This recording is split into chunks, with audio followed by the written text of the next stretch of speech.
We have a second. Second by Wilhelm. Any discussion? Vice Chair Dickinson. So I'm just going to read what I have here, and I'm glad for the actions of the administrator. But my only comment is that I have complete support and faith in the airport director and his staff. They do a great job, as well as the Joint Airport Board of Marathon and Portage Counties, of which I've been a member for 4.5 years and currently am chair. In June, the airport board reviewed the city of Mosinee request, and our direction to the city was to work with the airport leadership and the counties and the sheriff's departments to see what, if anything, could be done next year, as we had nothing in the budget for this year. And that was the motion that was made by the airport board. And I want that to be very clear that the airport board did listen to the concerns. And so all the comments that spoke negatively of the board and the airport leadership at the last meeting. Motion by Mask. We have a second. Second by Wilhelm. Any discussion? Vice Chair Dickinson. So I'm just going to read what I have here, and I'm glad for the actions of the administrator. But my only comment is that I have complete support and faith in the airport director and his staff. They do a great job, as well as the Joint Airport Board of Marathon and Portage Counties, of which I've been a member for 4.5 years and currently am chair. In June, the airport board reviewed the city of Mosinee's request, and our direction to the city was to work with the airport leadership and the counties and the sheriff's departments to see what, if anything, could be done next year, as we had nothing in the budget for this year. And that was the motion that was made by the airport board. And I want that to be very clear that the airport board did listen to the concerns. And so all the comments that spoke negatively of the board and the airport leadership at the last meeting were either disinformed, misinformed, or unnecessary. And it was highly unfortunate that this committee was led to believe that nothing was being done. That said, I thank the administrator for taking the action he has to move this forward as the airport board had intended. Thank you. Any further discussion? Okay, we have a motion by Wilhelm, and I believe second was by Wilhelm. Okay, and motion by Mask. Any further discussion? All those in favor? Aye. Aye as well. Any opposed? Okay, motion carries. Thank you. Move on to item 6B, discussion and possible action by Public Safety to forward to HR, Finance, and Property Committee. Item 1, creation of one FTE deputy position in the Sheriff's Office to fulfill obligations in connection with contract with Village of Rib Mountain.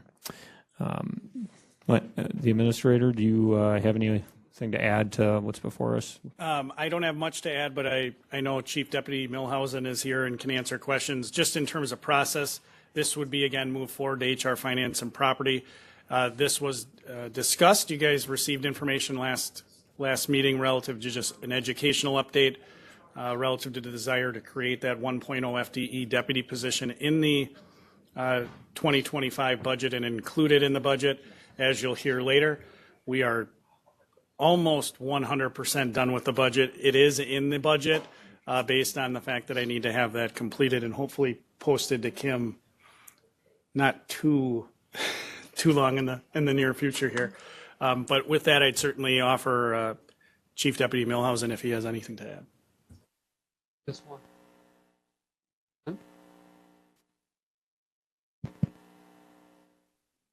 Okay.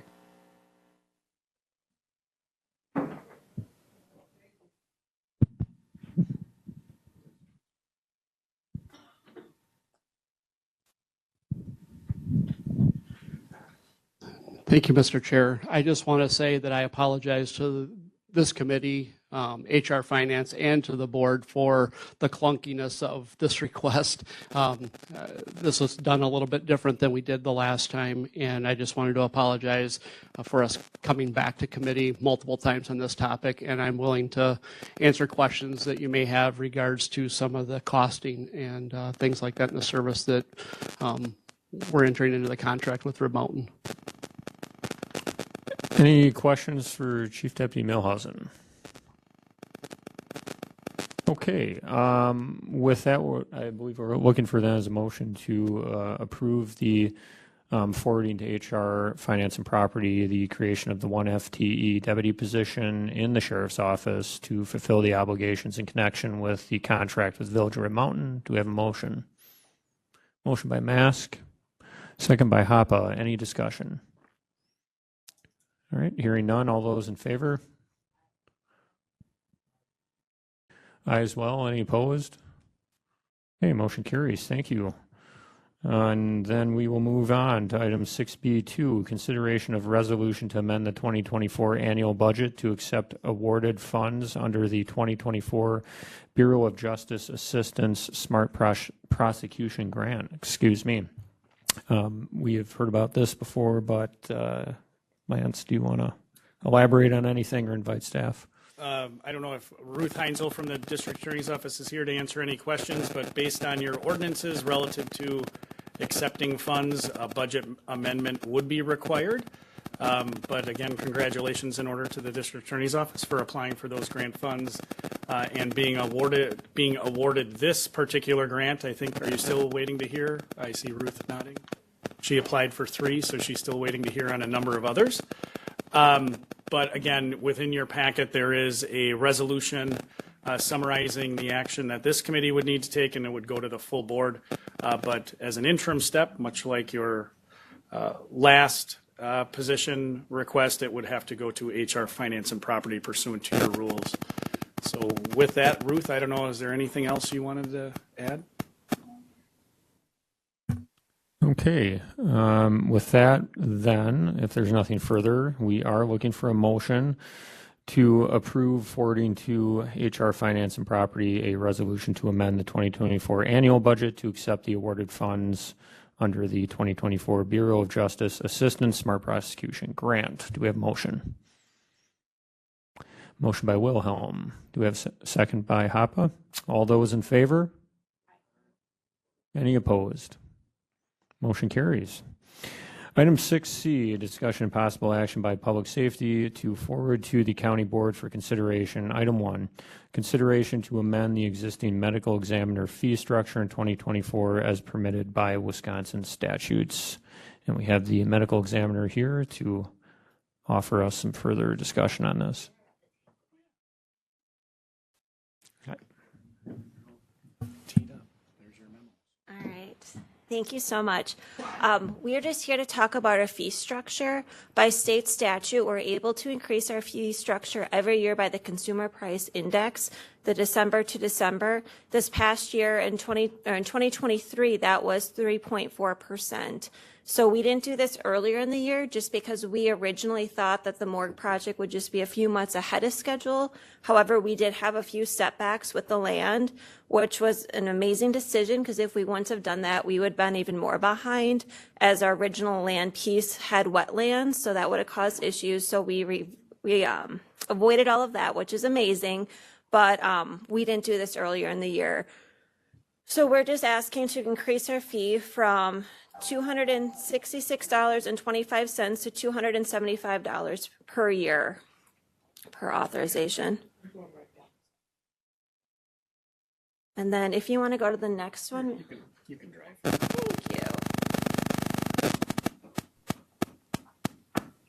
And by doing that, that would give us roughly a $94,000 in additional revenue. So we have I'm sorry that the presentation formatting got a little weird in this, but we just have a little presentation. And then the other thing that we'll just discuss real quick too, since you haven't had any updates on the morgue project, we have officially posted the forensic pathologist position. It'll be open for another week, so we'll see what applicants we have for that. We're working that, and I did talk about the land. We did relocate the facility a little bit more from the wetlands onto the parking lot, which is saving a lot of money and time right now if we wouldn't have done that when we did. The project remains on schedule, which is amazing. It is actually coming along very fast. I'll show you some of those pictures in a second. But right now, we have not had any issues with the land, which is the most expensive part of a new build, I'm being told. So that is nice that we have not had a dip into any contingency funds at this point. And construction is going really well. If everything remains on schedule, we will have the entire exterior of the building completed prior to snow. So they're hoping to get it done before deer season because that is a very important holiday in Wisconsin. But that's just a picture of the wetlands that will now be our backyard instead of where our facility was. So as I mentioned, the fee structure that we do have limitations. Here is the chart of our previous fees and what we were able to increase it to. We are currently working with our state representatives to make an amendment to that legislation so we can have a death certificate signing fee for when we do hire a forensic pathologist and convert our office from a lay medical examiners to a physician-run office, which hopefully we'll know beginning of next year if that is approved or not. The biggest reasoning why we need this extra fee is that we are having additional staffing needs within our office, and this extra revenue will help cover some of those in addition with extra workload. Is there any questions about the fee? All right. Now I can get to the fun part. So here is the exterior. Oh, yeah, sorry.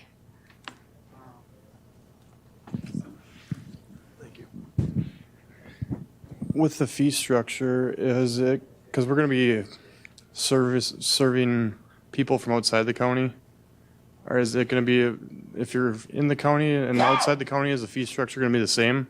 Or So are we- this has nothing to do with the morgue. So this is our cremation authorization and death certificate, or sorry, our cremation, our disinterment free. So it's our same cases that we currently qualify for doing is going to remain the same. Okay. So this is nothing to do with our morgue fee. So once we actually start ready before we start operations, we'll bring that fee structure forward for approval at that point. Right now, I've gathered a lot of the counties who have currently have forensic pathologists. I do have their current fee structure, but I wanted to see what it is in 2025 before we start setting those in case if they change at all. But our operation fees for the new facility will come forward. This is just our current fees that we have. So every time anyone is cremated in the state of Wisconsin, a coroner medical examiner's office needs to view that body to make sure that there's no injuries, trauma, anything like that. We also have to look into their cause and manner of death to make sure that there's nothing suspicious, because after a body's cremated, you no longer have any evidence. So we just have to verify that there's nothing there for every person. So we do issue quite a few cremation authorizations, roughly 1,200 a year, 1,100 to 1,200 a year. Thank you. Any other questions? All right, I can just do some quick construction. Here's the exterior of the building. As you can see in these pictures, some of them are a little bit older than others, and they're a week old, so they've gotten a lot more done since then, but they're getting all the brick up. That you can see what that looks like. That's our front entrance. This is an open office space. The first picture is a conference room, and the second picture is where the break room will be from the open office space. Here is where the lab area is. That window is our observation area looking into the large autopsy space. And then there'll be another one looking into the isolation autopsy area and teaching room. And then the Sally Port.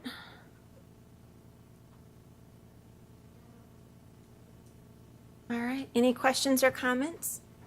Yes. Is it going to be the original size, or did it have to shrink because of budget? Or we were talking that if something happened where things if it ran over, we were just going to cut it down so it'd be at that specific level of money that we were going to spend on it. The actual building can't shrink at this point. It's already like all the way up and ready to go. I understand that. So what we did is we did eliminate a lot of we eliminated some from the budget that we can add back in later. So for example, we took out the fencing that goes around the building originally. That quote came in higher than what we anticipated, so that currently was held out of the budget. We also eliminated some of like our rolling cabinetry for histology storage.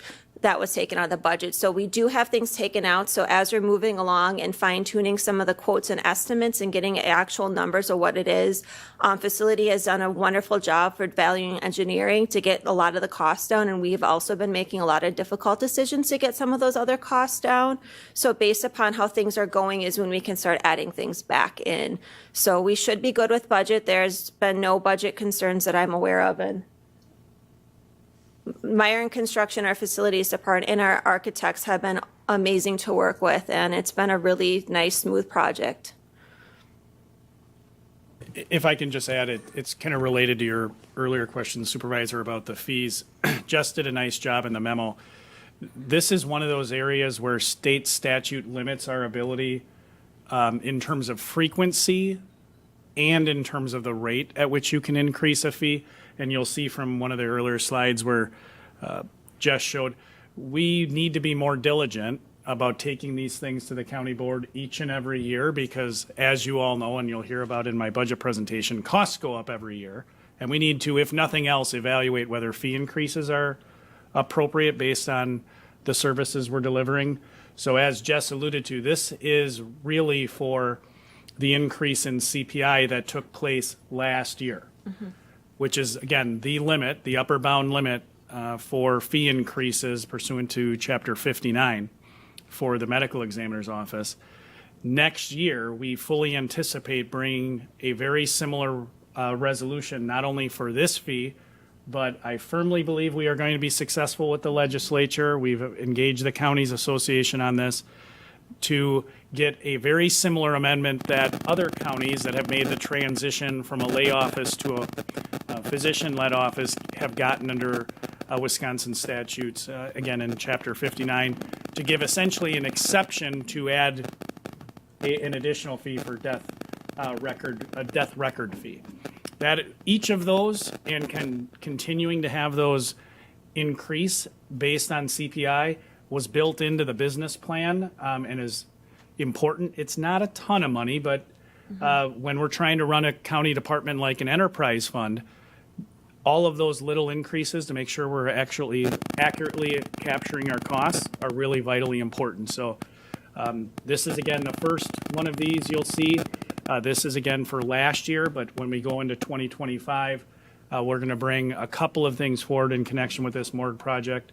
The first is going to be a fee structure realignment, provided, of course, that the legislature also amends the existing statute to allow us to link those two fees together. But then also importantly for Jess's budget, as you'll hear when I give my budget update, a lot of things are changing. Jess alluded to the forensic pathologist position. That is a very expensive position, the most expensive position we have in the county by far. So you're going to see a considerable budget amendment from the budget you're going to hopefully approve sometime in November. Well, you will approve in November. It's required. You'll approve it in November. We're going to restructure her department, and we'll have effective dates for that. So you're going to see a lot more relative to the Regional Forensic Science Center, but this is that first step.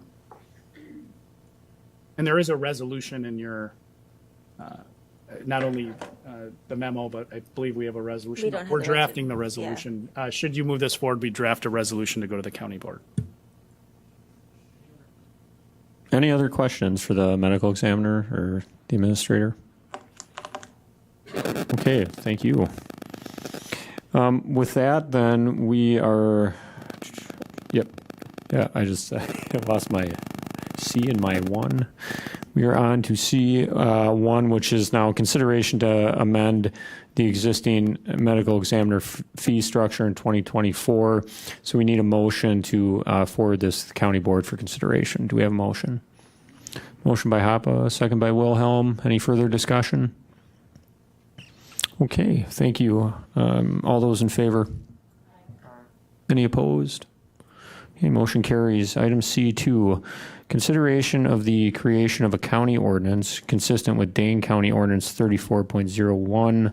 I believe we had an initial introduction to this last time.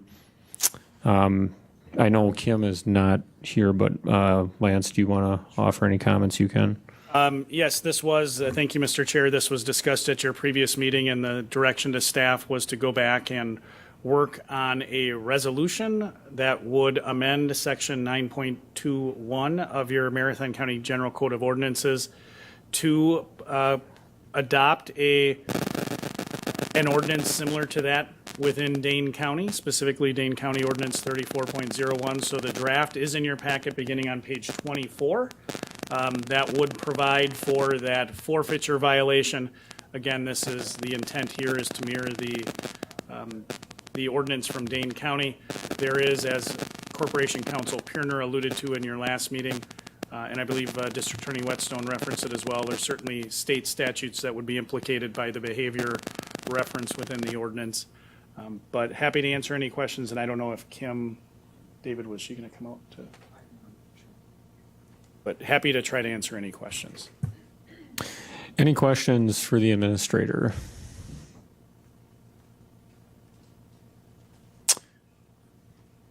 Give Kim a minute in case she has a comment. Yeah, Supervisor Wilhelm. Have we had any issues in Marathon County before this of somebody attacking a clerk or based on voting? Or I'm just curious if it happened here before. That's a very good question. I can answer it one way by saying I'm certainly not the person that has the best information on that. I don't know if law enforcement, Chad, Bill, or District Attorney Whetstone. Yeah, I'm not aware of anything. I think the only thing that I would add is that not reported to us. I don't know if it has happened or not, but I am not aware of a report that came to us. Kim, the question is whether or not any of our election officials have ever been threatened or intimidated, harassed. I would say we have had reports of behavior that I would classify as harassment. I don't think anything rising to the level of a threat, but we have had several incidents of people making comments to poll workers that could be viewed as harassment or bullying. Okay. Kim, did you have anything you'd like to add on the? No, I ordinance? didn't have anything additional from what I had said last month. Thank you. Okay. Well, with that, then we're looking for a motion to forward to the county board for consideration the ordinance drafted that's consistent with the Dane County Ordinance 34.01. Do we have a motion? Motion by Mask. Do we have a second? Second by Hoppe. Any further discussion? All those in favor? Any opposed? Okay, motion carries. Item C3, consideration of resolution in support of Marathon County District Attorney's State of Wisconsin biennial budget request. This is up for consideration to forward to the county board. We do have the district attorney with us. Did you want to comment on anything, Teresa? I think this is miscellaneous.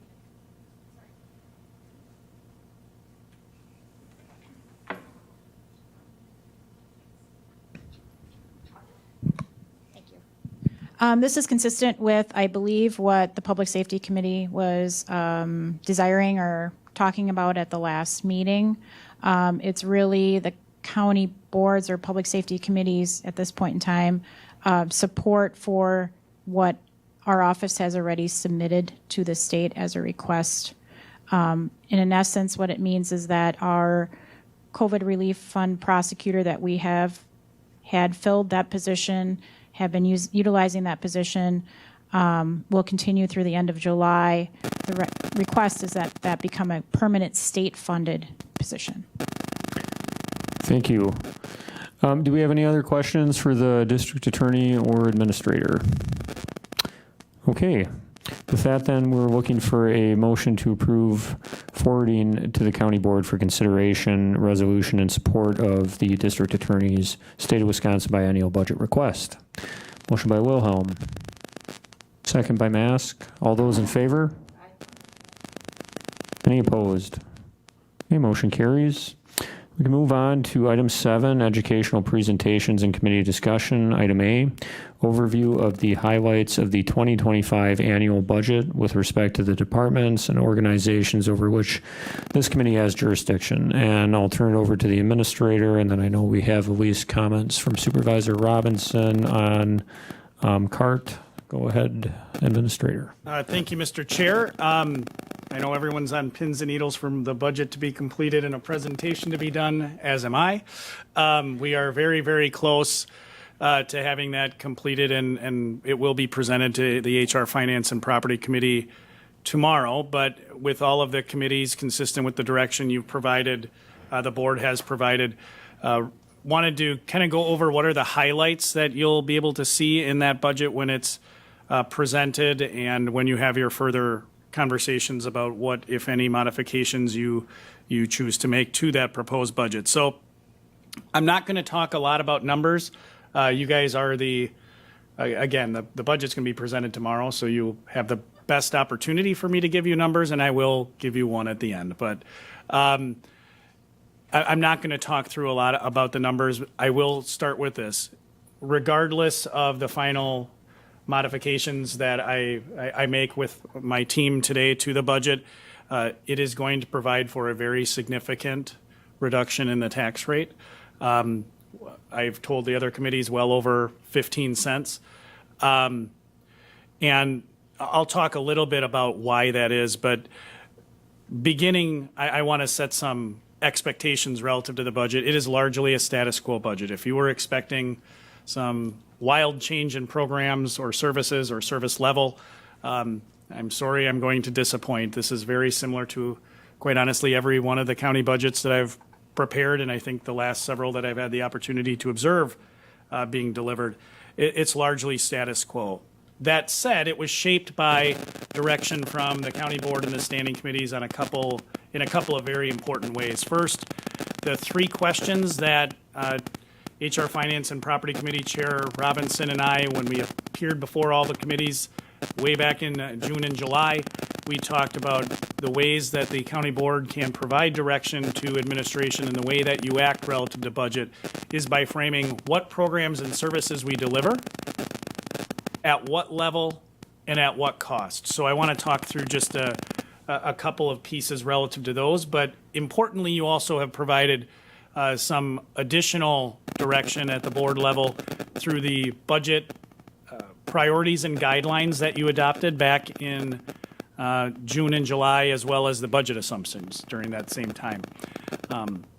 And of course, we have tried to continue to meet the expectations of the board relative to policy determinations around things like rolling stock.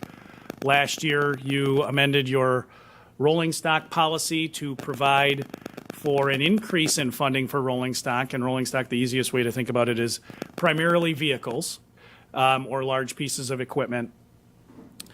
Because as Jim Griesbach has frequently pointed out during his time as the highway commissioner, that it had been approximately a decade or longer since that dollar amount has increased. And of course, there have been significant increases in the cost of those items during that time.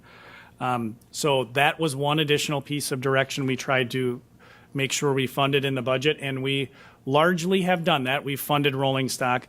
The other is the direction relative to capital improvements, and that is to really fix what needs to be fixed. Fully fund to the greatest extent possible our end-of-life maintenance and routine maintenance for equipment and for our buildings, because as the county board has found, and it's been my experience as the administrator, when we put things off in terms of deferred maintenance, very frequently they come back and cost us more money later. So those were all things that, as I sat down with my team to really put together the budget, those are top of mind in terms of direction. So just to highlight a couple of things relative to the budget. From this committee, there really weren't any directions relative to, hey, we want a new program or a new service. You've had, as Chair Jacobson referenced, a number of conversations about crisis assessment response team and whether an expansion of that service was necessary. But the only direction, quite honestly, I received from the county board relative to, or standing committees, I should say, relative to expanding programs in a significant way was through the Health and Human Services Committee. A small increase to our beach water monitoring program, annual cost of about $12,000 a year to expand that. So, this grand scheme of things of a budget well over $200 million, quite small. And then similarly, some work through the health department to expand efforts relative to lead mitigation. But that was fully funded through a proposed grant that we would receive through the City of Wausau. The City of Wausau was the grant awardee, and we would essentially be a contractual provider of services that aligns well with our existing lead mitigation work. So those were really the only program or service expansions that, at least I'm thinking about right now. I'll reserve the right to correct myself later, but that is kind of that first question about what programs or services do we deliver. That was really the extent of the feedback there. So again, largely status quo. On level of service, I would say that's an area where similarly, not a great deal of discussion or direction. But at what cost? That last question, the county board gave very clear direction, both through your budget assumption document of really challenging staff to look at the idea that what is the cost for us to deliver services for those services that are really aimed at the benefit of a particular individual or a landowner, for example, like a permit. So I really want to give credit to staff about doing that. We really did look through our fees for service for our various programs. And you'll see in the budget, again, one of the key features, we included an appendix that lays out all of the fees for service we have across all of our departments. Very expansive list, trying to highlight those areas where we were recommending changes to those fees, and you'll be approving those revenues that we are projecting in connection with those revised fees as part of the budget. You just had Jess present relative to the medical examiner's office. That's a great example of how we build the budget based on fees for services for the various services we deliver in our departments. And we really wanted to highlight that as part of the budget process so that you would have a very clear understanding, very transparent understanding of kind of how those are intimately related to the budget. One thing I also will say relative to the direction that this committee gave, just like a lot of the other standing committees, the chair referenced before nonprofit funding. You've received presentations from nonprofits at this committee. The direction I received from the county board was to fully fund at the level from last year's budget, the 2024 budget, all of the nonprofits that were that presented information to you. So whether that's McDevco, the Women's Community, North Central Community Action Program, Historical Society, Judicare, that funding is provided for within the proposed 2025 budget. So some other highlights that I want to talk about relative to the specific departments. I said it's largely a status quo budget, and that is absolutely true. The clerk of courts budget, if I had to highlight something, I'd say, again, no fundamental change, but certainly Kelly and I have had discussions about some of the real challenges within their budget. Same thing goes for the district attorney's budget. Some things that can really make a budget increase expense without necessarily having a great ability in your budget to accommodate it. If we have a couple of large jury trials, Kelly's budget, as well as the district attorney's budget, can have a significant impact. So I didn't provide funding for those large trials in the budget, consistent with my historical practice. That's what contingency is for. I am maintaining a healthy contingency fund. But Kelly's budget, for example, is really going to be impacted by, just like around the state of Wisconsin, the cost for interpreters has really been quite volatile relatively recently. Similarly, court-appointed counsel can have some significant impacts on the budget. From the district attorney's budget perspective, again, nothing fundamental in terms of changes. We did move the positions, a couple of positions from the district attorney's office budget, the investigator positions, I should say, to the sheriff's office. So that was built into the 2025 budget. And they also had some increases for some enhanced or increases in training budget to address some needs they have. So the budget provides for those. The sheriff's office, again, largely status quo in terms of what we're funding. I will just say there's a lot of costs within the sheriff's office. They're your largest department, and when we have increased costs for wages and benefits, that can really impact their budget. There's a significant section of my budget presentation that talks about the specific conversations that the sheriff, chief deputy, myself, and our team putting the budget together had to really mitigate some of those increases particularly as it relates to contractual providing of services up in the jail, whether that's jail medical or jail meals, but also the work we're going to do in 2025 to really take a good hard look at one area of personnel that can be very volatile is overtime spending. So we have a bit of a plan laid out to address that. Medical examiner's office, I already referenced. Jess is going to have an increase in her budget based on the forensic pathologist, and we'll bring forward some amendments after the budget's modified. So that is the departmental highlights. The last thing I'll say is this.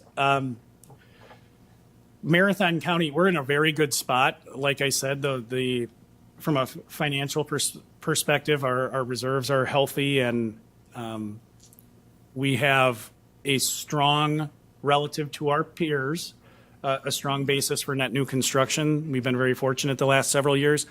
I'll simply say that the impacts of levy limits are continuing to compound, and they are not insignificant. When you think about what drives what results in new revenue for local governments like counties, in particular for counties, I'll say, is net new construction.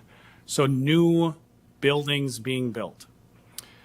And what drives down the tax rate is the increase in equalized value. So every time your house rises in value, according to the Department of Revenue, the tax rate goes down. But what the state does not provide for in terms of new revenue is anything to combat inflation.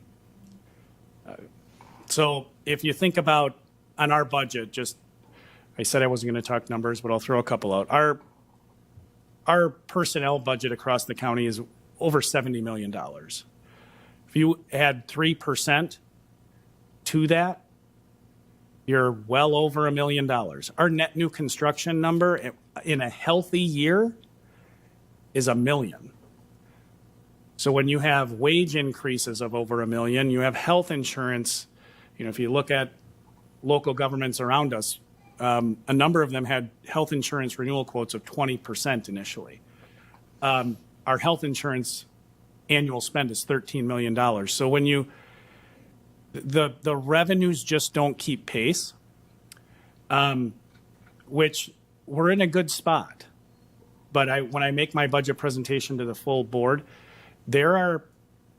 we need to make sure we have a long-term strategy in place. This year, again, credit to department heads. I think they've done a fantastic job. You're going to see that significant drop in tax rate this year over last year. In fact, the proposed drop is going to be more than, in percentage terms, than what it was last year.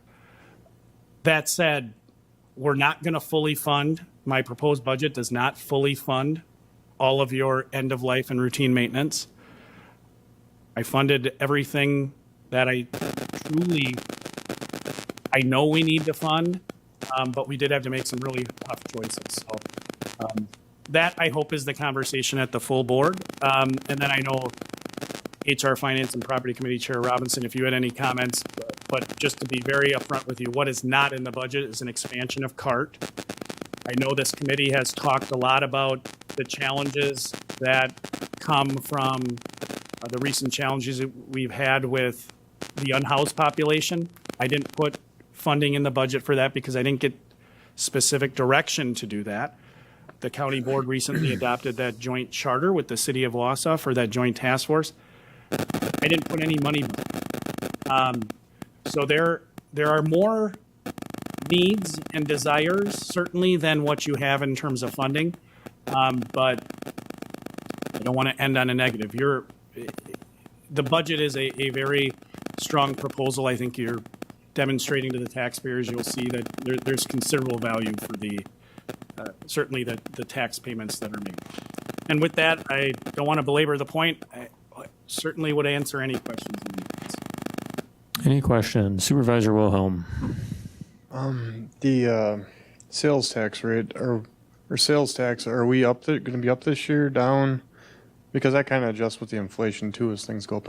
Yep, absolutely. So the direction through your budget assumptions, that's one of those areas where you gave clear direction to administration. You told me what to budget for sales tax. The direction from the county board was 16 million, and that's what I put in the budget. Your year-to-date receipts put you on track for just about 17 million in overall sales tax. But again, as you'll hear me make the presentation, the full budget presentation, how Marathon County has historically utilized sales tax, the strategy has been budget conservatively on sales tax, because what happens is then if there is an economic downturn, you have that cushion so that you don't need to cut programs mid-year.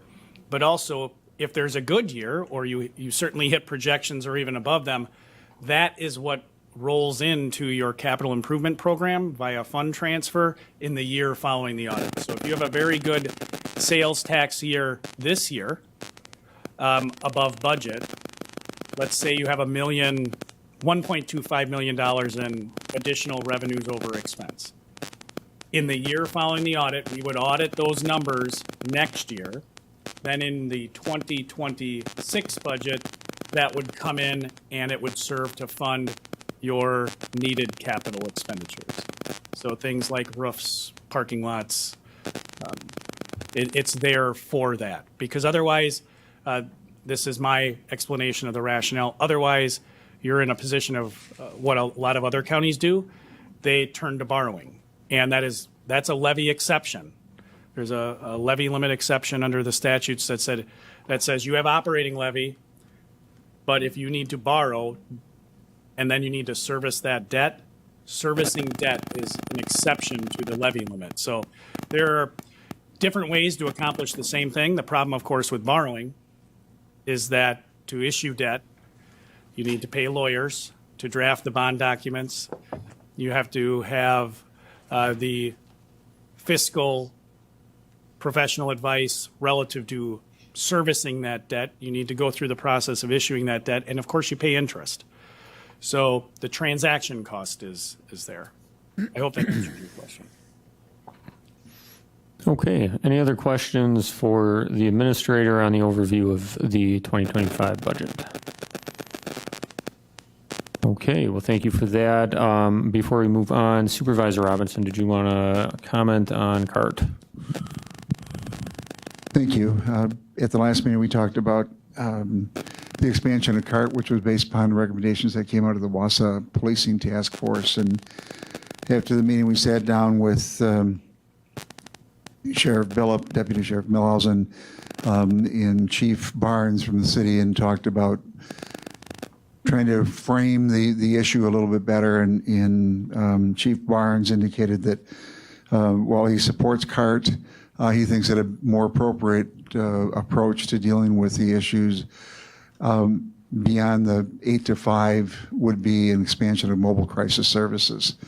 And so we are looking at trying to frame what those services might look like from 5 p.m. to 1 a.m. and then on weekends, and try to get a better idea of what the cost of that would be and what it would truly take to support it and what sort of revenues there would be. So we then had a meeting with North Central Healthcare administration, and they've given us a rough draft of a concept paper with a cost based upon 2 FTEs of approximately just under $200,000. I think we need to refine those numbers. So we are going to continue to look at it, but the shift will be not toward a second shift of crisis assessment response team, but rather an expansion of the mobile crisis services, with the thought that those would be available countywide. We currently have crisis services, but the desire is to make sure that somebody is truly mobile that can go into the field and support law enforcement when they're responding to the situations when the need be. So we'll continue to work on that and bring back at a future date additional information and try to prepare for budgeting. How would we budget revenues? What sort of revenue stream would there be, and what would the cost be? Well, thank you. Any questions for Supervisor Robinson? Okay, great. We will move on then to 7B, discussion among supervisors regarding any takeaways from attending the Wisconsin Counties Association Annual Conference. And anything those in attendance would like to highlight for us? Supervisor Robinson? I attended a number of ones related to the Human Resources, Finance, and Property Committee. However, I did go to one on the courts and the funding, and it was, I know that this is a priority of the Wisconsin Counties Association relative to the cost of the courts and the disproportionate share that is falling on the counties. And Wisconsin Counties Association will be making it one of their legislative initiatives on trying to increase our share of the fees and be able to recoup it. It really is a state function that is supported through the taxpayer through the property tax, and there will be efforts working with the with the clerk of courts, the judges, and others to try to increase the level of funding through those fees, fines, and forfeitures. Okay, thank you. Any other takeaways from those who attended? Okay, well, thank you. We can move on to item 7C, data collection and performance measures update on drug treatment court. All right, thank you, Mr. Chair, and I'll start, and I know kind of have a whole slew of people that are going to try to make good on the request this committee had at your last meeting. There are a number of documents in your packet kind of to follow up on the data collection efforts, and one of the other things, and I'll start with, is the budget for treatment courts, and I'll start with an apology. I asked Sam, our finance director, to put this together, and she did a very nice job putting together a budget summary, but I realized that my request and ultimately the thing I put in your packet is perhaps a bit more confusing than it is helpful without some explanation. So I'll start there, and then I'll kind of lay out the process for what I understand to be additional information that you'll receive today. So there has been a longstanding request relative to the treatment courts to really identify through a separate budget from administration. Historically, in the county budget message, they've always been put together. And we will make good on that this year. You will have a separate reference to the treatment courts. But let me start with this document and what I attempted to do, but I will, again, alleviate hopefully some confusion. Through our implementation of our Workday system, one of the things we've really been trying to do is identify and separate out grants. So I'm going to actually start on the far right of the document that's on your screen. The 2025 budget proposal, and this is just a summary, it'll look different in the actual document you'll see in the budget message. That 2025 column for really each of these areas is what is being budgeted. The column to the left is where we are budget to actual for 2024 right now. And what I realized after I was getting ready for this meeting today was that it would have been really helpful for me to include a 2024 budget column, because it perhaps looks like we're further through our budget than we are, because the grant amount for drug court is $150,000 per year, but you'll see in each of the columns for drug court, the state grant amount is only listed as $103,371. That's because that's what we received for the grant to this point. So revenues are understated, which then makes operating expenditures overstated relative to where we are right now. So let me start with kind of an overview of where we are budget to actual right now, with the correction that really you need to add $46,600, and doing math on the fly, $46,629 to the state grant columns. So with that, we ran this report, Sam ran this report late in September, so I'm sure we still have some expenses coming in. That said, if you make that modification I just referenced relative to increasing the state grant portion of revenues, we're about 66% of the way through our 2024 budget for our treatment courts. And if we had all our September bills paid and the report was run at the end of the month, we would, and also if you were to assume that spending was proportional, that is every month is the same, that would put us at 75%. So because we ran the report, not at the end of the month, and of course, we still have bills that'll be coming in.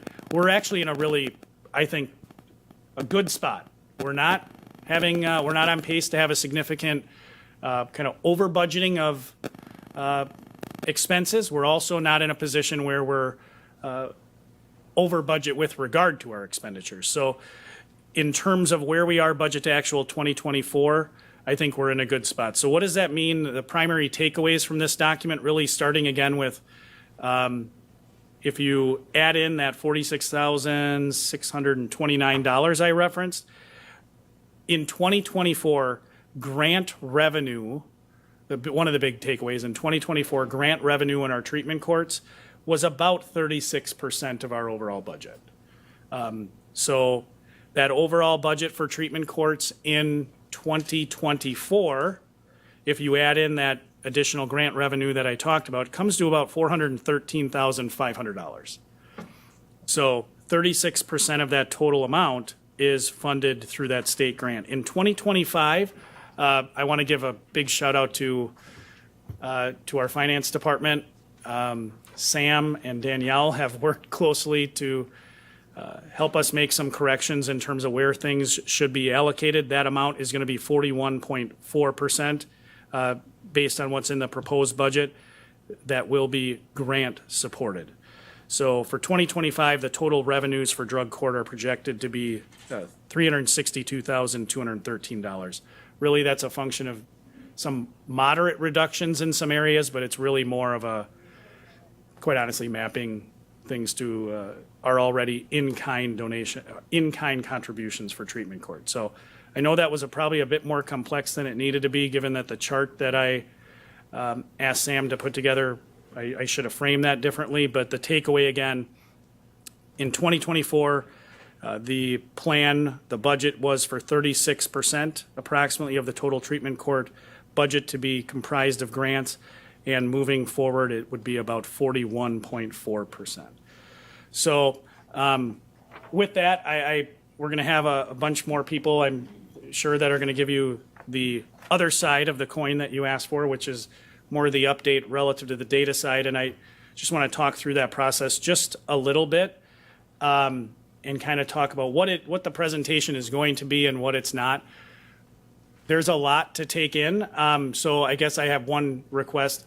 I know Michael, Judge O'Neill, and Laura have put in a lot of time. I think it would serve us well to hold questions till the end. Please jot them down and make sure that we don't lose sight of those. Michael's going to start out the process talking through kind of what she has done from a data perspective, and I just want to frame that a little bit. We're very fortunate that Michael has been able to split time between getting the budget ready and the data that you'll see in the budget overview, the budget message, and this project that you asked us to take on at your last meeting. We very recently got access to the core database through the state of Wisconsin. Michael can explain why that's significant. But in speaking with Michael, I think one big takeaway for me is this is by far the best data source we've had. That said, just like CCAP. CCAP is a wealth of information. It's very good in terms of data, and our clerk of courts enters information to that. They do a great job. It is accurate, but it is not precise. There are things within CCAP that, it's a human system. The justice system is a human system. The same is true for CORE. We know there were some issues in the work that Michael and that Laura have done that identified, hey, this was entered in improperly. We're trying to flag those as we go through them, but it's accurate, I would say not precise. In terms of kind of how I think in my head when I met with Judge O'Neill, Laura, and Michael, how I understood what their plan was in talking with you today. I think Michael is going to walk through on the data side, and please correct me if I'm wrong, walk through kind of the data that she's pulled. I think it'd be helpful then and I think Judge O'Neill and Laura intend to kind of explain from the operational side how those things why those things play out that way or what that looks like from a drug or treatment court standpoint in terms of operations. So the final piece I'll say about what this presentation is not, and I think it's on this slide, this is not a comprehensive program evaluation. Michael, in speaking with me, and I don't know if it'll come up today, but made reference to the work that the state has done relative to CORE. They have done some comprehensive evaluation work, but it takes years, and there's a lag in doing that. But I do think, again, when I met with Michael and she kind of walked me through what she had done, this is by far the best we've ever had in terms of data reporting and diving into the outcomes of programs. And if you like what you see, I think we certainly can take questions back. I know just in my meeting with Michael, I had an area where I want to follow up because sometimes data leads to more questions than answers. So, and you'll see more of this in the budget in terms of how we laid out the budget. It's very consistent with kind of what Michael has on the left side of this first slide, trying to pull information in these areas of how much of something did we do, how well did we do it, and then lastly, is anyone better off, that idea of impact. So with that, I think I am done until you guys have questions relative to kind of the financial side. So I don't know who wants to start. You guys have a mic and I will move the slides. Thank you so much. Ooh, goodness. And thank you so much for having me here. I look forward to sharing this information with you.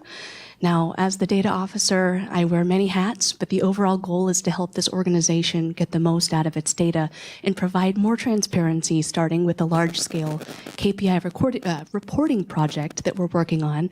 Now, the administrator may occasionally ask me to go on a data hunt armed with a list of questions and access to information that would otherwise be unavailable to the average person due to its sensitive nature, and then share those findings. And that's what I've done for you today.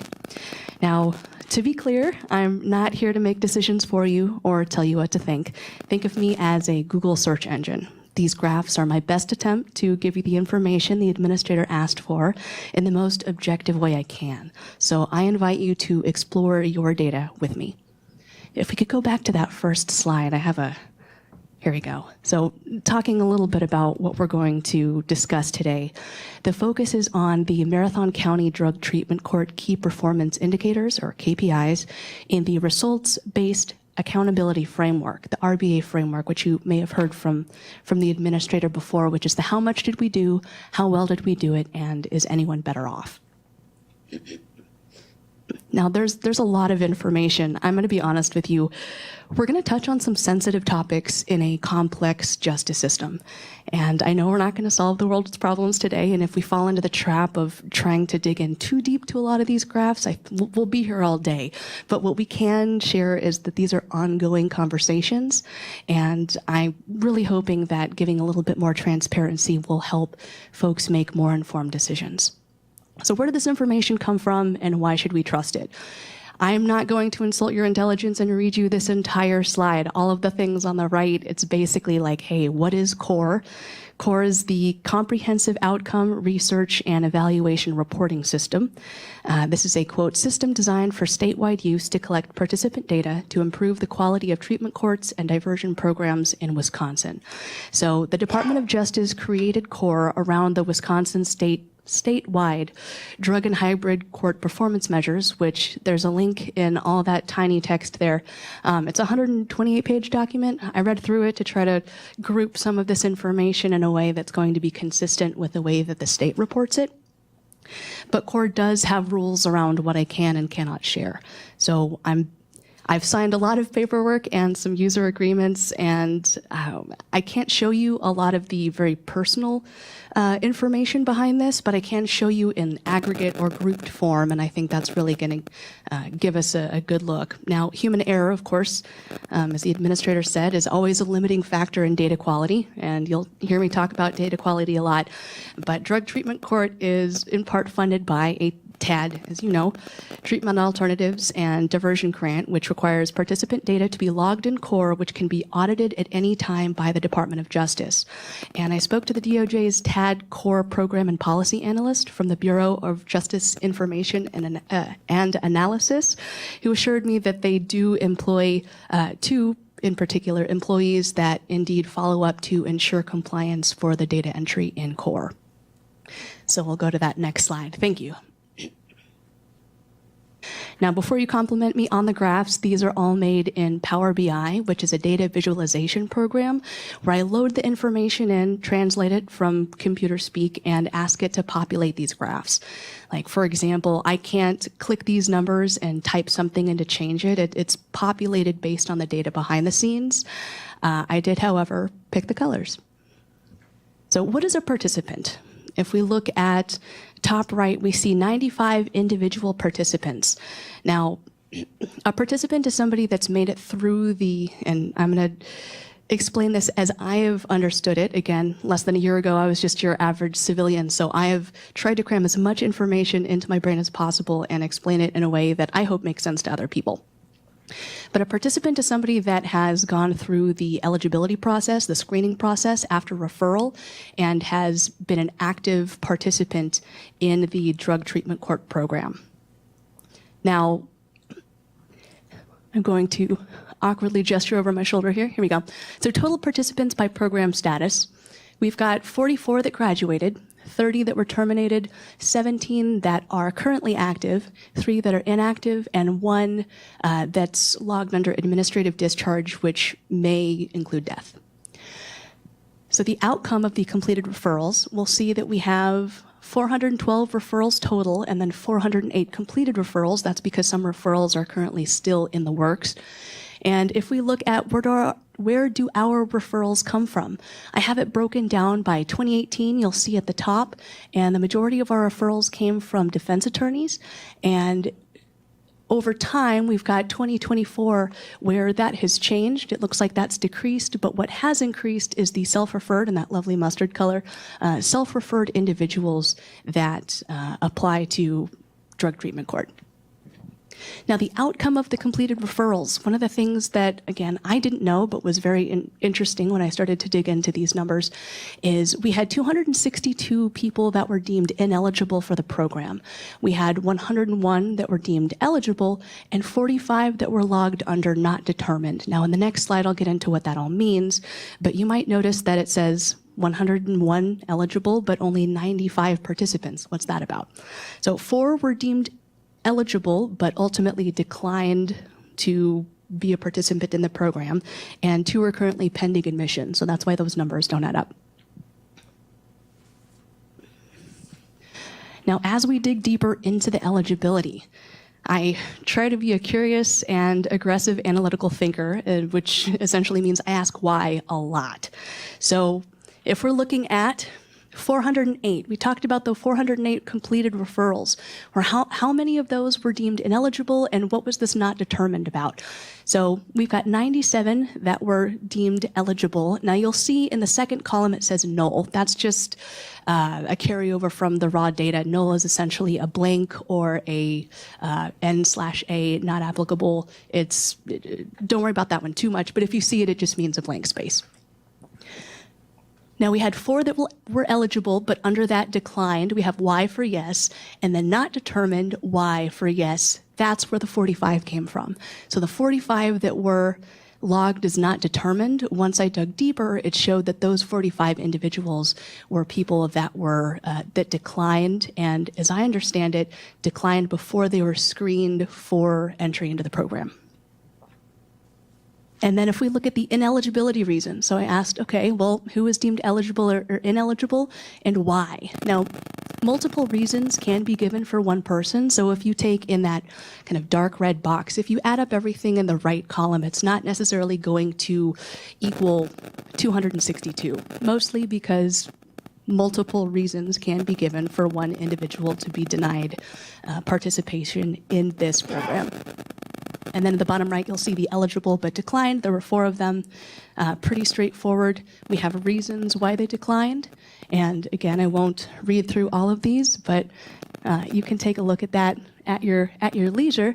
But for ineligibility reasons, I can say that the top reasons for ineligibility were current violent or weapon offense, current or prior offense for drug manufacture, delivery, or sale, and other, which I've broken out to the left there and given reasons why other is, I think 51 is how many times other was checked in that process. And then we have prior violent or weapon offense or does not meet residency requirement, and it just kind of goes down from there.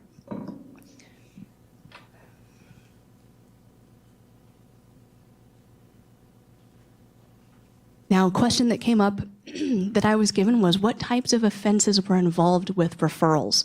So as I began to dig deeper into this, okay, well, let's see what CCAP, the CCAP offense category. So this is all information that the case manager will log into CORE, and it's for the most part on Rails. There's drop-down boxes that they can select. It's very structured information, but one of the things that they will ask is what kind of offenses were involved with these people who are not yet participants, but being screened for eligibility. So the key takeaway from this graph here is the majority of people that are being screened for drug treatment court are categorized by CCAP offense category as drug possession, drug manufacture, delivery, other, or other. Now, I've broken out when I asked, well, why? What does other mean? I've broken that out into a list of reasons why people were deemed ineligible. So hopefully that that makes a little bit of sense. The overwhelming majority, as we can tell, were deemed ineligible even in those top three categories. Now, the data did not talk about operations. So that's where my information on this topic ends. So knowing that that was a question that was asked, I asked someone else to be able to speak to that. So I'm going to hand there you go, hand the microphone over. Thank you, Michael. So just to kind of explain a little bit about the process as to how individual participants are selected and enter the program.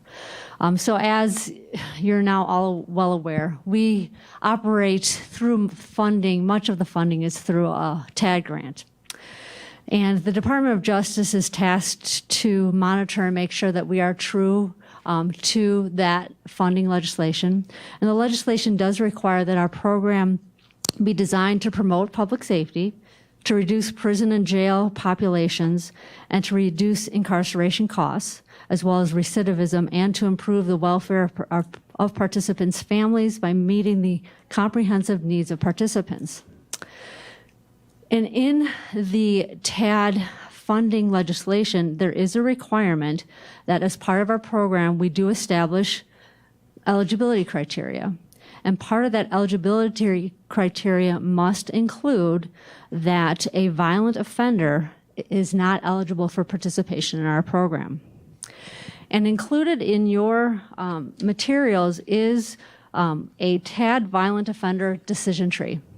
And so when a referral is made, there are two steps to the selection process. The first step is just a basic screening.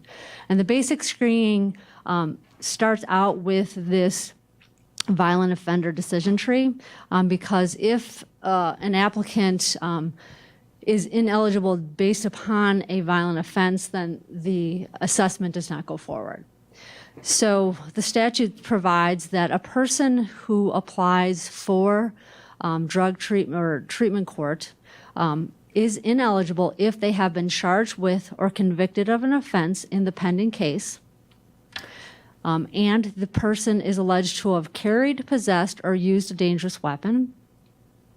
The person has used force against another person, or a person has died or suffered serious bodily harm. So if you follow that chart, you can go through the process to make that decision to see if the current offense, in fact, did involve carrying, possessing, or using a dangerous weapon, or the use of force against another, or a person died or suffered serious bodily harm as a result of the conduct. If any of those are a yes answer, they're going to end up being ineligible. If the answer is no, then we continue down the process, because then we consider their prior record. Because if their prior record consists of convictions for a felony involving the use or the attempted use of force against another person with the intent to cause death or serious bodily harm, then that person is going to be ineligible as well. So number one, they can be ineligible based upon their current offense, or secondly, they can be ineligible based upon their prior criminal history. And this chart is used then by our case manager just to screen out people who would not be eligible, to be true again to our legislative directive and to maintain an evidence-based program. So that's the first screening tool. From there, if they pass that screening tool, then they go to the assessment phase, and the assessment phase is out of my wheelhouse, so I'm going to turn it over to Laura. So yes, as the judge stated, the TAD screening is the first thing that is done. The case manager has the background check nationwide, all of the offenses that that person has had over their adult lifetime.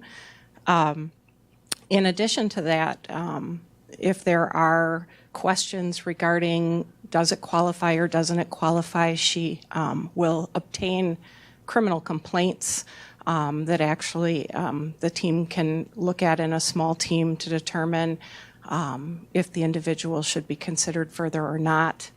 There are other things in the screening process. They have to be 17 or older. They have to have a qualifying felony, drug or drug-related offense in Marathon County. They have to be a Marathon County resident for the 6 months prior to the offense that they're being referred on. They have to agree to plead guilty and agree to participate in the program. And they must have a moderate or severe substance use disorder, which gets into once they move past the screen, that is where there is a lot of comprehensive assessment and staffing that takes place. I should mention that another reason that somebody could be screened out automatically without moving to a full assessment are quantity limits. We try to get to the bottom of whether someone is primarily dealing for the benefit of the money, or if they are have a moderate or severe substance use disorder, that they are supporting their habit by middling substances. So the team follows the guideline of if somebody is in possession of a drug that would be the quantity of 15 times normal dose, they would be automatically disqualified as well. Excuse me. Another thing that would automatically disqualify would be a prior or pending overdose, homicide, felony sexual assault, and then, of course, all the other TAD criteria. So once the person gets by all those screenings, the case manager then meets with the individual. Sometimes they're in the community, sometimes they're in jail, treatment facilities, and she performs what's called the level of service, LSI, as the level of service inventory case management assessment. It is a long-standing researched risk need assessment that helps identify the individual's risk to the community, as well as identify the needs that they have to reduce those risks to the community.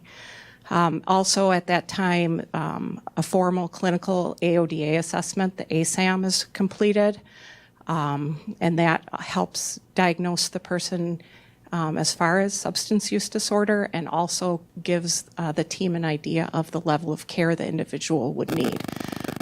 Typically, the level of care that we see would be residential inpatient starting, or intensive outpatient day treatment type services. Once that's done, she also does a psychosocial assessment, gathers just information on the individual's life and their living situation, employment, and those types of things. Once she has all that information, she does reach out to the pretrial staff if they've been on pretrial supervision to see how they've done there. She may talk to jail staff if they're currently incarcerated, probation if they have a current probation agent or previously were on probation, looking at those outcomes. Ultimately, all of that information then is brought together to a small team meeting that doesn't include the judges. The team that hears all of this information and discusses it all includes probation, the sheriff's department, the Wausau Police Department, the public defender's office, various treatment providers, social services, corp counsel, the case manager from treatment court, and myself attend those. And that all of the information that's gathered is discussed and before decisions are made whether to let somebody in or not. And there was one, when we started this program, well, with the OWI Corp back in 2008, best practice at that time was that you have a representative from each agency as part of your team, which we still do today. And at the end of that presentation by the case manager at those small team meetings, there would then be a vote. Whether the team would recommend admission or decline admission. And that practice proved not to be best. And as treatment courts developed, they realized the national standard changed, that voting really sets you up for failure, because you could have on your team a law enforcement heavy maybe team where they're often voting not to put somebody in, or a social services heavy team where they're often voting to put people in.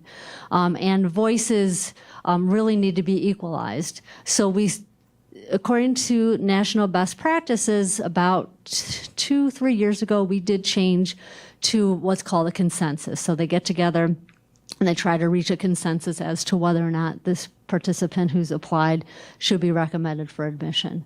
And if a person is ultimately chosen for a recommendation for admission, a letter is drafted by the case manager, which is filed in the court file, which just basically says, yes, the team thinks that this person's appropriate for drug court or treatment court, or a letter saying, no, we don't think that they're appropriate for our program.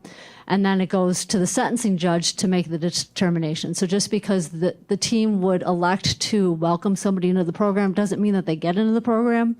There is some judicial, obviously, discretion where the judge can either follow the lead of the small team or decide for whatever public safety concern or characteristics of the defendant, whatever reason the judge might ultimately decide not to sentence them to participate in the treatment court.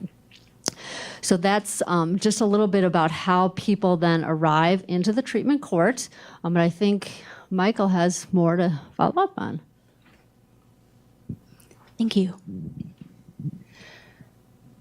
So we'll take a look at the how well did we do it program discharges. Now, I am not a subject matter expert in the justice system, so one of the things that I do when I find some terms confusing, again, I've heard things like completed, successfully discharged, graduated, terminated, unsuccessfully completed, and that I've thought, okay, well, how does the Department of Justice define it? So we look at discharge type, and it's participants discharged from the program through graduation, termination, or other means. So if you take a look on the left, we've got total discharges for Marathon County, and we've got 44 graduated, 30 terminated, 1 administrative discharge. Now, on the right in the yellow, we have the termination reasons. So 14 of the people absconded, 13 were terminated due to program non-compliance, which I've broken out in that dark red section below. So the participants may have multiple non-compliance reasons, but you can see where it says number of IDs. Again, a carryover from the raw data, it's essentially how many times that was used and logged. So again, those numbers might not add up completely, but that's because sometimes we have, again, one person that might have a couple of different things logged about them. How many graduated and how many were terminated, and why?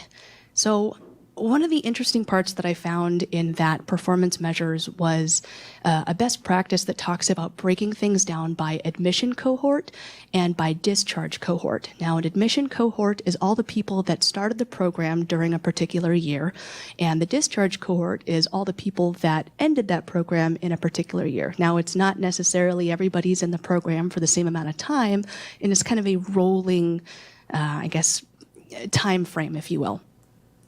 So with the admission cohort, there is a limitation that we can only count totals for admits who have already been discharged. So until they complete the program, until they are discharged from the program, whether by graduation, termination, or administrative discharge, we can't necessarily determine whether they were successful or not. So that's why we also have to show the discharge cohort. Now, I didn't want it to be seen as if I was showing one over the other because the numbers looked worse or better. I wanted to show you both so you could get a good idea of what that looks like.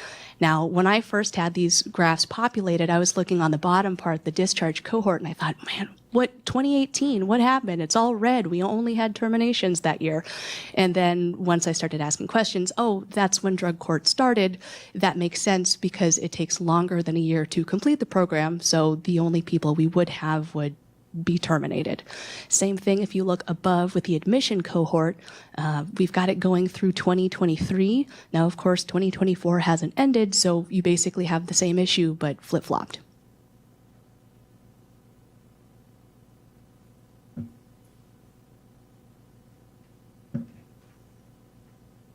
All right, this one has a lot.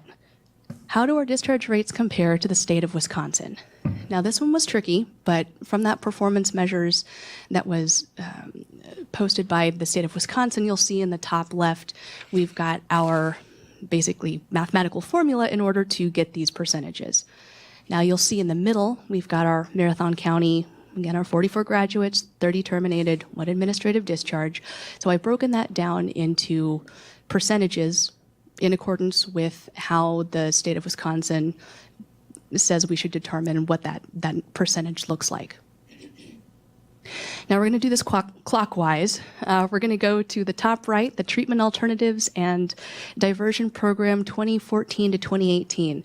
Every 5 years, the Department of Justice does a deep dive, and they take a look at all of the TAD-funded treatment courts and diversion programs that are logging information in compliance with the grant funding. Now, excuse me. The last one they published was 2014 to 2018. They're due for another one. So I wanted to show in the graduated dark blue on the left, in the middle is other, and then on the right in that, regular blue color is terminated. So you can see where it has the breakdown where 48.6 graduated, 4.2 administrative discharge, 47.2 terminated, and then compared to our numbers in the middle. Now, it might be said that, that's a long time ago. Can't we look at something more recent? Sure. So I went to the TAD website and I found what is the 2019 to 2023 dashboard. And this was a screenshot that I took of that. Now, I want to be really careful that, again, we're only comparing apples to apples. So one of the limitations of comparing the above graph with the below graph is you can see there are a lot of different categories. So I wanted to keep it pretty consistent. So we're only looking at that graduated, terminated, and administrative discharge. And you'll see that on the left for the red. I've done the same thing. So the breakdown of 54.5% graduated, 5.4% administrative discharge, and 40.1% terminated. Now, it's important to remember that our information is also in this information. So let's say that our numbers, we have a better graduation rate. It could be said that with our information not in there, that would be a lower number. Now, I thought it was interesting that this has not yet been officially reported on. Again, they're due for that deep dive in 2024 or at the end of 2024. And so I thought, okay, well, what's something that they've published recently that's, has been sooner than 2018. So I have the screenshot of the Wisconsin Treatment Courts 2022 admissions cohort in the dark red. So again, I've only taken the terminated, graduated, and administrative discharge. Now, you can see in the bottom fine print, they talk about their percentages, but remember again, they're taking all of it rather than what I've highlighted in yellow to make sure we're really trying to look at apples to apples. So compared to that, they had a 44.83% graduation rate, 5.75 administrative discharge, and 49.42 termination rate. Now, in all these instances, again, I've tried to cover my bases to see if I can find different comparisons. Again, not knowing what that outcome is going to be, just trying to find different ways that we can compare our numbers. And from what we see here, our graduation rate is higher than the state of Wisconsin aggregate numbers.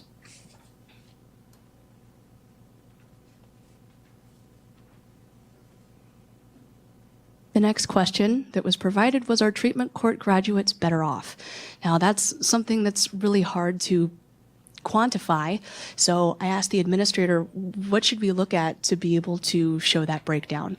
And what is available in core that we can even try to show that breakdown? Again, sometimes the information is not in the data that we're looking at, so I want to make sure that we're pulling the most relevant information to help provide data for the question being asked. So if you look at the top two graphs, we've got living situation at intake on the left, and on the right we have living situation at graduation.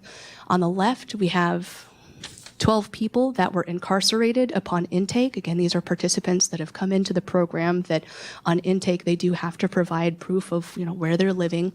And we have 11 in transitional living, 10 living with parents, relatives, friends, 6 independent living, renting, and 3 independent living, owning the residence, and 2 in residential treatment facilities.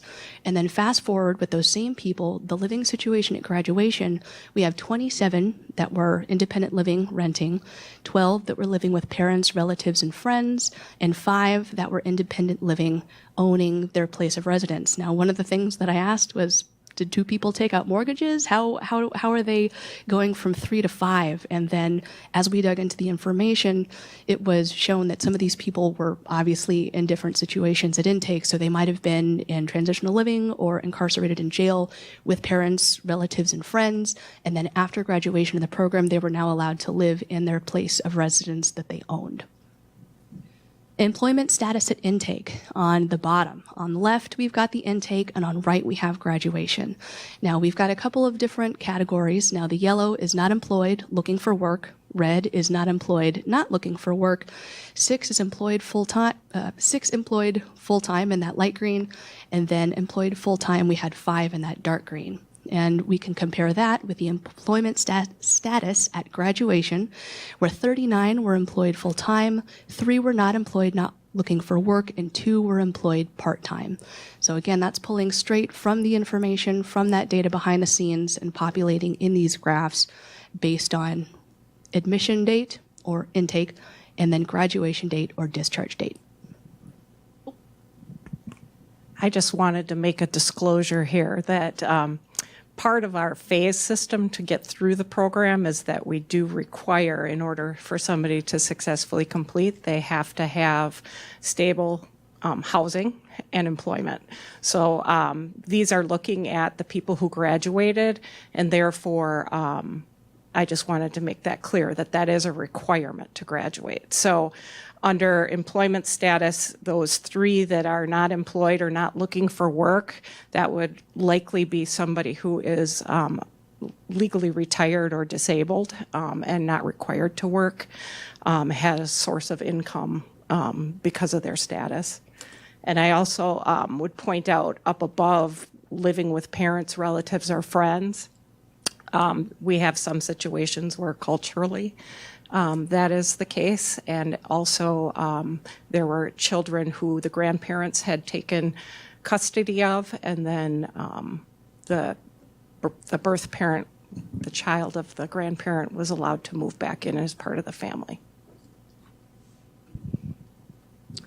And then I would just point out that, this slide really is answering the question, is anyone better off? And as we look at it at the participants themselves, I think it's it's clear that they're better off, right? They're now employed, they're now living independently or in at least a stable residence. But I also would ask you to look at the next step too. And that's at the community. Is the community better off? So now we have these individuals who are working full time, carrying their own load. They're either living independently or with family and friends. And quite frankly, if you notice the graph of living with family and friends prior to participation 10, it's up to 12 after.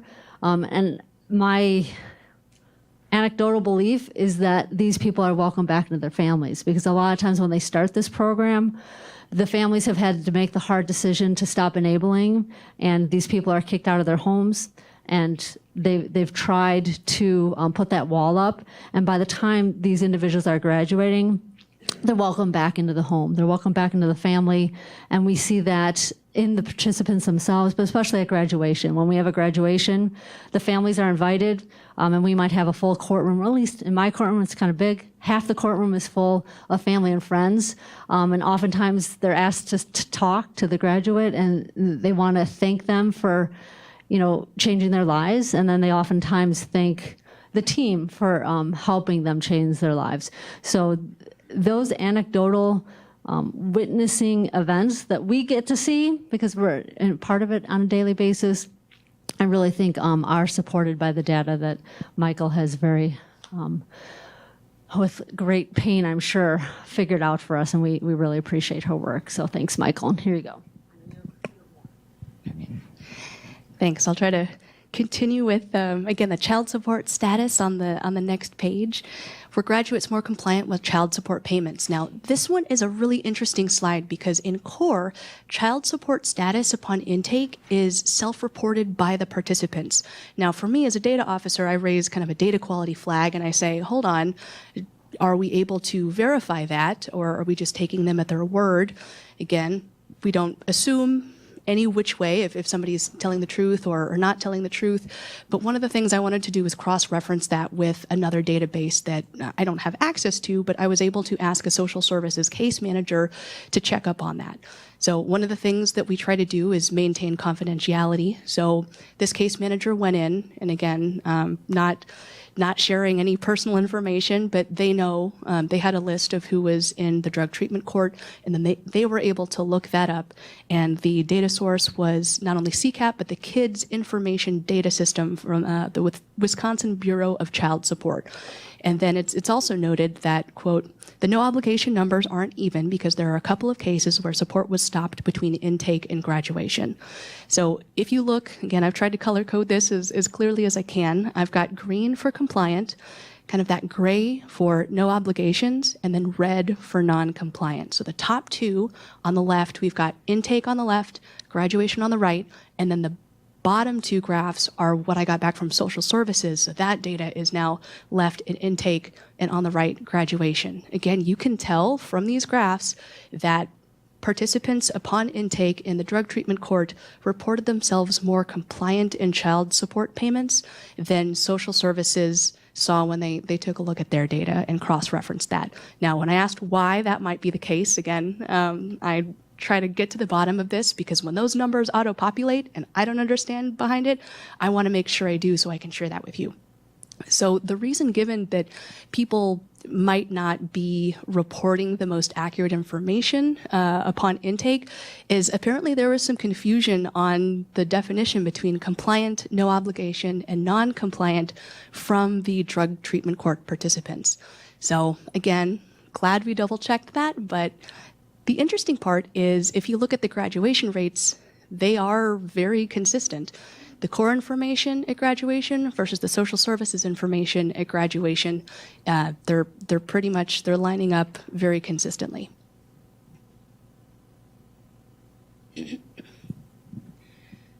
How do we define recidivism? Oh, hold on, we've got another clarification. I just wanted to say that we don't specifically focus on child support, but we do have an individual on the team with the Elevate program who works closely with individuals who have children in out-of-home placement. They're not the primary parent, and they do owe child support, so that has been a huge asset to our team and our ability to work with families. And even if they aren't returned to the individual as the primary parent, they are working on being a financial support to that child, as well as building a relationship and some overnight placements and things.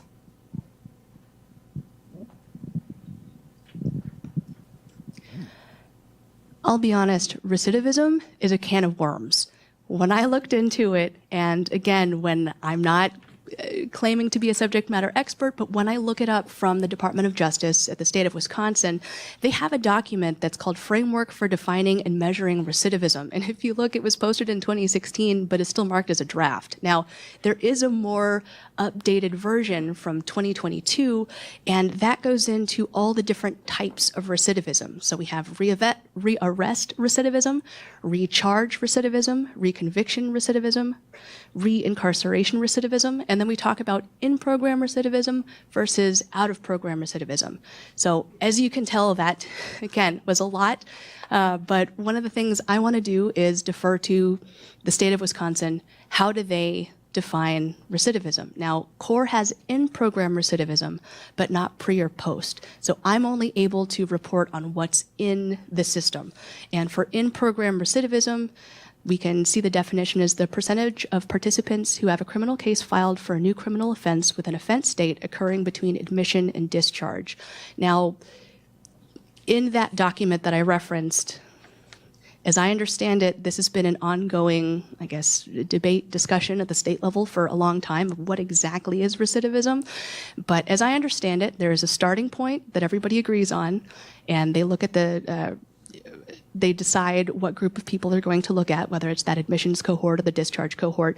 There is a recidivist event. Again, that's the offense, the rearrest, recharge, reconviction, reincarceration, and then they have an end date, and that's something that everybody agrees upon. Now, I didn't feel comfortable giving those numbers because, again, if the state can't necessarily decide exactly what it is, who am I to tell you what those numbers are? What I can report on is how CORE captures that information, and so we'll go to the next slide. And this is anyone better off in program recidivism? Now, there is a big asterisk associated with this slide, again, for the reasons that I've given, but also because these lists that you see, they are not a one-for-one. Like, we can't count those up, and that's the number that we're going to see. One of the things that I asked the computer to do was, okay, count up the number of unique participants that had an offense or a recidivist event logged in between admit date and discharge date. Now, you'll see in the top right, we've got in-program recidivism offense types for graduates. Now, this is really interesting because I did some spot checking and trying to make sure that this information was as accurate as possible. And I did find one that the offense occurred prior to admission. However, the way that it was logged in CORE was 2 days off. And so, therefore, it counted as recidivism when technically it shouldn't have, but I logged it. It counts in CORE. That's what I'm reporting for you today. So we'll see on the top is recidivist events for graduates. Now, if we count up, again, notwithstanding that one situation that I just spoke of, 7 that graduated had recidivist events in that offense between admission and discharge. And then we have on the bottom the terminated and inactive.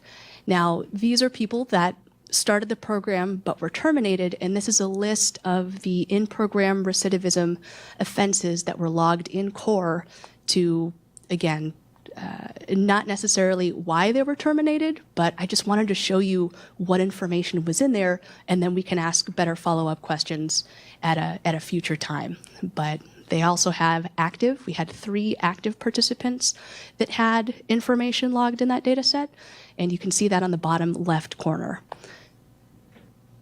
Now, again, these are ongoing conversations. I wanted to be as transparent with you as possible, but as you can see, the possession of methamphetamine, for example, even though it's listed once in that chart, there might have been several instances where that was the situation.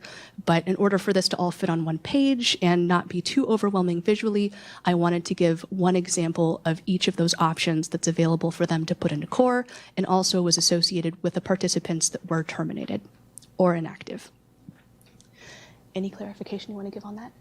Okay, all right. And that pretty much concludes my part of the data deep dive for what's in the core system for Marathon County's drug treatment court. Now, one of the things that I talked about that I couldn't report on was the pre or post recidivism numbers. So I've asked someone else to be able to report on that, as that was not available in the data set that I was looking at. Thank you. So this was my attempt to clarify the confusion of recidivism. And the first thing I want to point out is that you will see that this is only at the bottom based on 43 completions, 21 successful and 22 unsuccessful. And that is because I was hoping to capture data 3 years before the person came into the program, data while they were in the program, and data 3 years after they completed. So I can only use the cohort that has already been out of the program for 3 years, if that makes sense. So I created this because I wanted to give an understanding of the type of individuals that we're working with in this program. I felt like there needs to be some understanding of the level of improvement these individuals have gone through. As I read all of the research on how to look at recidivism and what to count and what not to count, there were various things in the research that, if somebody was incarcerated during a period of time, you should take them out. If they died before their 3 years were over, you should take them out. If you moved out of state, you should take them out. And so I had this detailed roster, and I looked everybody up, and I had notes in the margins. And after looking at this population, I would not have much of a cohort if I took everybody out. So the 3 years prior, there were many people that were in an institution already. They were on probation and got revoked. They were sitting in jail pretrial. So there was a lot of time incarcerated on both sides. The post, there were, of course, people who were terminated from the program who sat time. So there were basically post, there was a person who moved out of state that I couldn't follow. There was a person who died during the 3-year follow-up. That same individual was also mostly incarcerated pre-program. So it was very complicated. I did my absolute best to try and make it a fair comparison. I obviously didn't want to include the entire population, even though I have all the data for the 3 years prior, because that would not be consistent with the other phases then. And so I think if you just look at the chart that Laura developed, I think it's striking that there are participants who don't successfully complete the program, right? There are people who are terminated. But I think that it's clear that even their involvement has some collateral benefits. So, I think we talked last time about recidivism and relapse, and that relapse often happens in this program because the moment that a person's placed into the treatment program, it's not like a light switch. It just doesn't turn off. And it takes days, weeks, months, and sometimes years to really treat these people. And they stumble along the way. The moment that they enter the court, they're generally just getting out of jail, and suddenly they're given a schedule of 25 things that they have to do that week, which to you and I would be simple. But to them, it's overwhelming because they've come from a lifestyle where The only thing they worried about was, where am I going to lay my head tonight? And how am I going to get my fix tomorrow? And as complicated as that might be for an addict, it's not as complicated as making it to 25 appointments in a week and figuring out how to do all that in a timely manner. So sometimes they stumble, and sometimes people might think we're too patient with them.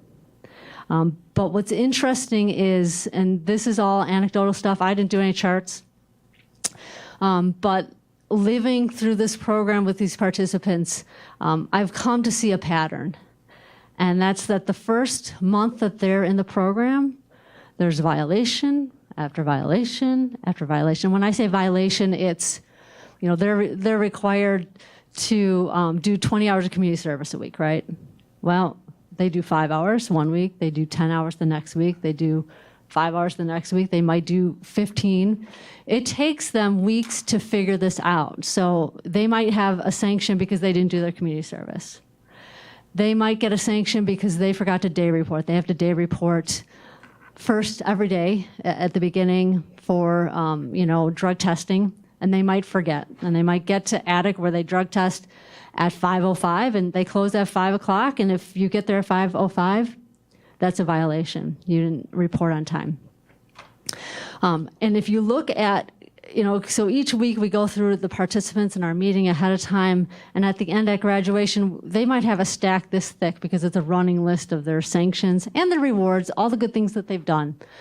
And it's interesting, if you look at those first 30 to 90 days, every week there's something they just cannot get together. And slowly but surely, they finally get a week where they do everything right. And then they get 2 weeks in a row. And before long, there's months upon months where they don't have any violations and they've figured it out.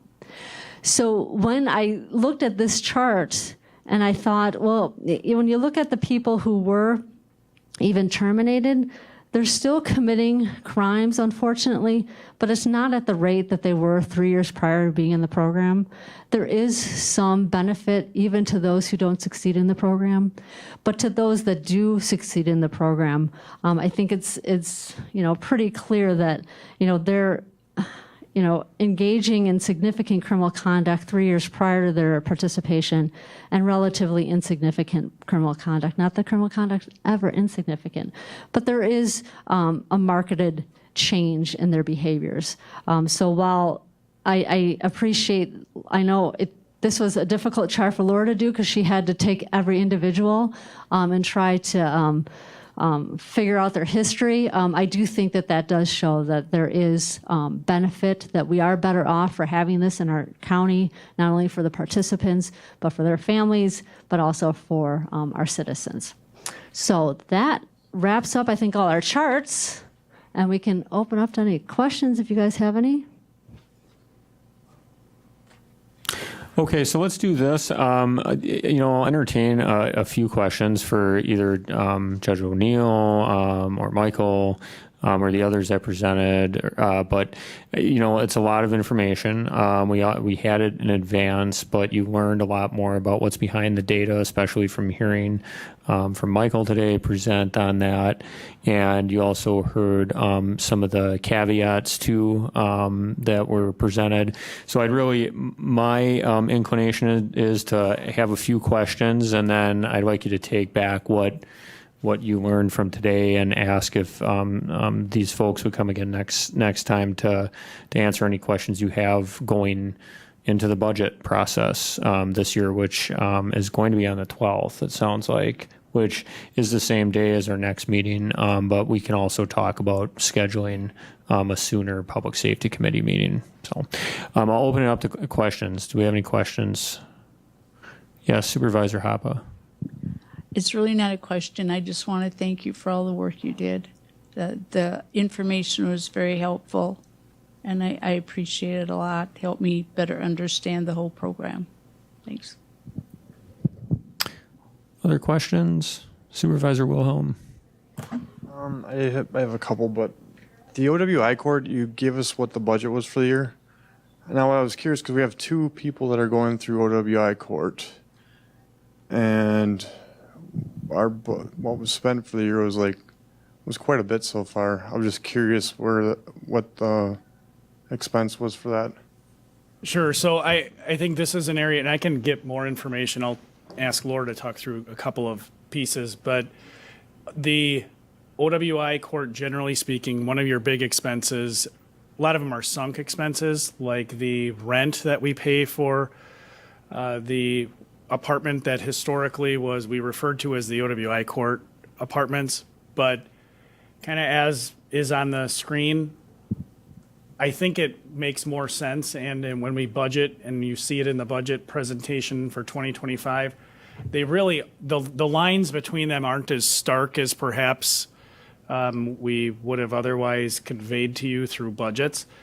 For example, if the apartments, and Laura, please correct me if I'm wrong, my understanding of how, when we're using those, the team, if an individual needs housing and it's drug court, but there's a space open, and what we had said is, hey, it's OWI court funded, they put a drug court individual in that spot. Similarly, and this is important for the state grant portion for drug court, there's a lot of work that goes into the budget amounts for those various courts that is essentially money the county's already spending. So Laura, a portion of Laura's salary counts towards, for lack of a better term, in-kind match requirements. I know Rhonda's sitting in the back. A portion of Rhonda's salary counts for in-kind match. And then the other kind of general large expense for either of the treatment courts is the contractual services expense through our third-party vendor that we utilize. And to your point, while OWI court certainly does not have very many participants in it right now, the individual that we're paying, they're deploying to do other things related to not only the treatment courts, but also other justice alternative programs. But System-wide assessment. yeah. So I don't know, Laura, if there's anything else you want to highlight on that. But to your point, Supervisor Wilhelm, that's why I think the larger, had I thought about this more before the presentation as opposed to being focused on budget, I would have said, really looking at them as a single treatment court bucket, for example, actually I think makes more logical sense. Yeah, when we started the drug treatment court program, we were required to have 25% match, but it wasn't required that it be new cash match. So I used as much as I could of the things we were already doing and the people that were already on the treatment court teams as match. Yes. Now, when you look at the rates of people that drop out, it's 60-40, what's it roughly, or fail out. Now, do they go to prison if they drop out? Are these people that are facing prison time? Yes, they're facing prison time. So, to my knowledge, everyone that's been terminated ends up in prison. Okay. Are there any? Well, I guess you guys probably aren't keeping track of it when they get out. If you're seeing if they're getting any better or if they're just returning. So I think that was the chart that Laura did was our best way of trying to analyze at least future offenses. But as far as how their stability is, whether they're employed, those type of things, we don't follow up on that. Okay, that's just what I was curious on. And with that, like the people that drop out, is there like a common theme you see among people that drop out? Is there anything that, because the years of seeing this, you kind of understand somebody has an issue, and you're like, well, they're probably not going to. When you do something for a while, you pick up on characteristics. And I'm just curious if you're seeing anything where you can be, okay, this person probably isn't going to fit. So we do. Right? So we have quarterly meetings. And so 4 times a year we get together as a team and we review the participants who have been terminated and graduated. And we compare and we look to see this graduate, how were they successful? They were struggling here. What did we do to help them out? And then we look at everyone that was terminated and we were like, what did we miss? How could we have helped them? Where did we drop the ball? Or was there original assessment such that maybe we shouldn't have admitted them? So we do really try to investigate what has worked and what is failing to try to be better in the future. But I don't know if we've really defined, we haven't really been able, because every time I think, I know, I got an idea, I think I know why this guy got terminated, and I look, I'm like, yeah, nobody else had that characteristic either. So it's kind of difficult, but we do really try and figure that out. Thank you. I just had one thing, you know, when I started this, kind of kicking the presentation off, and Michael brought information back, and so did Laura, I said there are going to be sometimes more questions than answers. So this last slide is one of those areas where I think, to your previous question, there's an additional question we really should ask. So in a past life, one of my side gigs, I taught criminology at the UW Marathon County for a while, and there is a phenomenon where, or maybe not a phenomenon, it's just a general fact from a statistical point of view that individuals, generally speaking, age out of the criminal justice system at some point. This is my colloquial way of saying at some point it's no longer cool to commit crimes and end up in jail. So the thing that's missing, I think you do see, I mean, you look at the 3 years prior to getting into drug court, right? Whether you're successful or not, these people are going from committing, let's pick the successful, 138 criminal charges in the 3 years prior to getting in, and then that's the successful. So when they graduate, again, this is only people that have made it 3 years after, that number drops to 17. But even the unsuccessful drops from, doing math on the fly, 108 on the other side to 35. But the data that we don't have, and that I talked to Michael about, kind of with that next data project for her to look at, is really to go back and pick from one of the first slides you saw. We had a whole lot of people that applied to drug court, were screened, and ultimately didn't get in. So let's take, and this is going to be my ask of Michael moving forward, let's take and do a sample, a statistical sample of the people that were considered for drug court but didn't get in, and let's see what happened. What did they have for pre-3 years from that screen to 3 years post any sentence they would have gotten for that offense? To see, do we have is there some impact on that number that it's people aging out, or is it more directly attributable to involvement in the program? The analogy I make for the program, and this would be to bear out whether my initial inclination is accurate, think about it like high school or college or any higher education. Certainly your life outcomes are better should you graduate. But even if I get through, I make it through my junior year of high school, but I don't graduate, I'm in a much better position than I am had I not had any involvement with that higher education. So the question really is, one of the questions in my mind that we'll report on for you at some later date, is what is that split? Is there truly, can we attribute a lot of this drop to what Judge O'Neill talked about, the anecdotal things, her experience seeing these people's lives improve? Can we attribute 90% of that drop to some form of treatment court, or is it substantially less because people are aging out? Just as a normal fact that you'd see, again, based on my past experience reviewing and teaching criminology. So sorry for the kind of segue there, but with regard to the plan that Chair Jacobson laid out, if you do have questions, don't hesitate to reach out. With the budget, and this is in the budget message, every supervisor, as always, has the ability to put forward a budget amendment for consideration through the both by HR Finance and Property as well as by the full board. So the fact that you'll have a special meeting, and we'll talk about scheduling that, if you nevertheless want to make any budget amendment, whether it's related to any of the courts or any other departments, you certainly can do that. And I see Sheriff Billup has got his finger. I just want to add one thing. I'm trying to pull together a meeting out of the CJCC.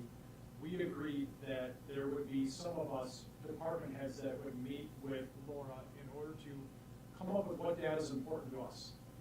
And Supervisor Wilhelm, I think you made a really good point here with your questions.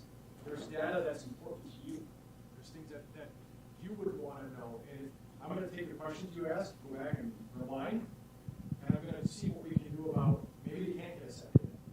But I think that if there's questions that the committee wants answered, I think it's important for us to try to get those answered for you so the data means something to you. I can tell you that we arrested 100 speeders last week. We didn't. But I can tell you that, and you're like, I don't care. How many drunk drivers did you arrest? So if there's questions you have, send them to me, and I'll add them to our group of questions that we're going to go in with in order to see whether maybe we can't answer them. But if we can, we'll try to get those pressing questions answered for you. Can I, one thing, well, again, this is a simple one. I know I have 24 and 25 here. Can I get the county tax levy towards it since inception by year, the 18, 19, 20? Yeah, we certainly have that. We can get that. My only. I mean, I can take a stab at what the average was, but I only have 2 years, so I'm just. I can certainly get that, and I'll, through my budget presentation, I'll talk about what happens again to any levy that's not spent. The only caveat I made to it, just like Michael with data, is with the change to our new system, and we're continuing to change how we allocate things. It's not always apples to apples, but certainly we can get you the allocations going back. Okay, Supervisor Sandelsky. Yeah, I got one question. No, my biggest concern is with the, so on page 44, the drug manufacturer delivery, the drug dealers and manufacturers. So how many, so there's 13 graduated and 4 active. What I would ask is how many are in that last page where it's got the criminal case filings 3 years prior, 3 years, and 3 years, and during the program, and so during the program and after the program, how many of these are from the dealers and the dealers and the manufacturers? Because that's my biggest concern. Because I understand the people that are addicted, but the dealers and the manufacturers, like how many are committing the criminal charges? That's my biggest concern. I don't know if we can answer that question. So again, the database that Michael was pulling from is on page 44 is that core database. And that's the only thing by virtue of that DOJ, and Michael, please correct me if I'm wrong, by virtue of our agreement with them, we have to present aggregate data. However, Laura's kind of roster that she used for this last page, we have that because it's outside of core. It was an item that kind of similar to what the sheriff just said. We asked, hey, I think this is important. So I can't promise that we will be able to get you that, but I will say we'll look into whether or not we can actually have identifiable information and share that. So I don't know that I can get an answer to you, but we'll get an answer of whether or not we can get one to you. District Attorney. I'm sorry. Thanks. So the OWI court budget, if it was melded into the drug court budget, and that was sufficient, that I'm just thinking ahead, that it wasn't required any longer to have a grant, then the requirements of that grant, which are that violent offenders would not be eligible for that court, would no longer exist. So there have been many discussions about whether it's evidence-based to allow violent offenders into this court, and the prohibition of the grant funding right now prohibits violent offenders. But I can tell you that there have been discussions such as an offender is arrested away from their home and they have a gun in their home that's found by law enforcement, and there's an actual debate about whether that person possessed a gun. I have also brought forth public safety concerns. So I want to be transparent that if there is at some point down the line relinquishment of that grant because there is now additional funding for drug court from OWI court, and that grant no longer puts prohibitions over that funding, then I don't know where that leaves us with violent offenders. And you can say that you have all the representatives that you need on the court, but our office is still not on that court, and we do have those concerns. And I just want to be, when looking at the numbers, and I'm not saying that's happening right now, I'm not saying that's been discussed right now, but the numbers are very similar, and if there isn't, and there have been discussions about the admission of violent offenders, Sheriff Billup has expressed at the CJCC. You can be an attorney, yeah. Concern about that. Our office certainly has expressed concern about that. I just put that information out there as information that I have as a district attorney and concerns that I have about that in the future.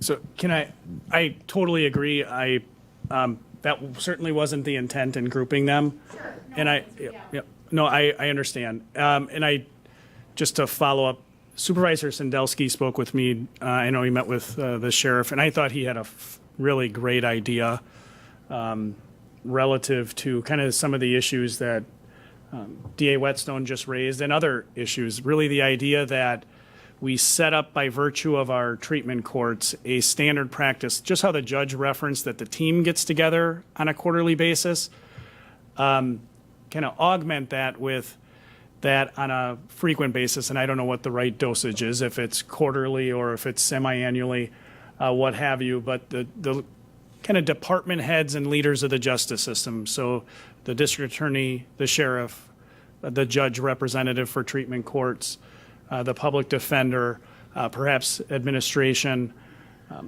get together and have a conversation to kind of, as DA Whetstone just laid out, make sure that, not on a day-to-day operational level that the treatment courts are doing, following that decision tree the right way, but really broader from a higher policy level. Are we functioning appropriately? I thought Supervisor Sandelsky's idea of implementing that was a fabulous idea. I thought that was in our drug court manual. I had Laura check to see if my recollection was accurate, and as often the case, swing and miss. It is not accurate. My recollection was wrong. That isn't a requirement, but I think it should be. To your point in our prior conversation, Supervisor Sandelsky, I think that gets at some of those concerns, but certainly that would allow a forum for that discussion that DA Whetstone just referenced relative to whether it's violent offender criteria or other criteria that might impact eligibility. And I don't know, it looked like Judge O'Neill wanted to say something. If I could just say one thing. Yep. I agree that violent offenders are not appropriate for our program, and we have been approved for continued TAD funding. So moving forward, we will be required, even if whatever reason we didn't want to, we have to abide by that for TAD funding over at least the next year, because we've been approved for the funding for the next 2 years. So while I understand that that's a concern, I don't think it's a concern over the next 2 years. Thank you. Okay, why don't we do this? Let's wrap it up. I think there's been a lot of good discussion. I'd definitely call that a deep dive on data. That was a lot of statistics. But, you have resources with staff here, the judges, the sheriff, the DA, Michael, the administrator, to ask questions, get more clarification. So let's stick with our meeting as scheduled on Tuesday, November 12th, unless there's any objection. And committee members are asked to bring ideas for future discussion at that time. Any other discussion? Okay, with that, we're down to item 9. I need a motion to adjourn. Motion by Wilhelm. Second by Sandelsky. All those in favor? Aye as well. Thank you, everybody, for coming.